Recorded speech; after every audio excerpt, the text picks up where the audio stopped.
Hey everyone, welcome back. Today I'm going to show you how to get a loan through Credit Karma and check offers that may be available to you. First, open the Credit Karma app or go to the Credit Karma website and log into your account.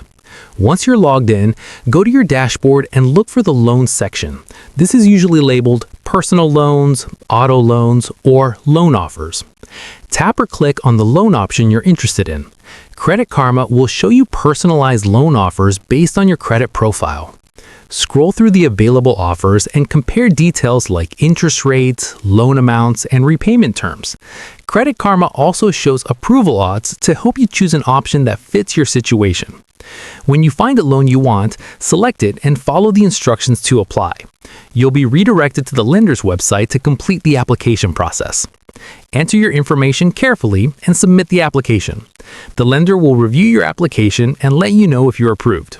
And that's how you get a loan through Credit Karma. Remember, Credit Karma doesn't issue the loan itself, but it helps you find and compare offers from lenders. If this video helped you out, don't forget to like the video and subscribe for more simple and helpful tutorials. Thanks for watching, and I'll see you in the next one.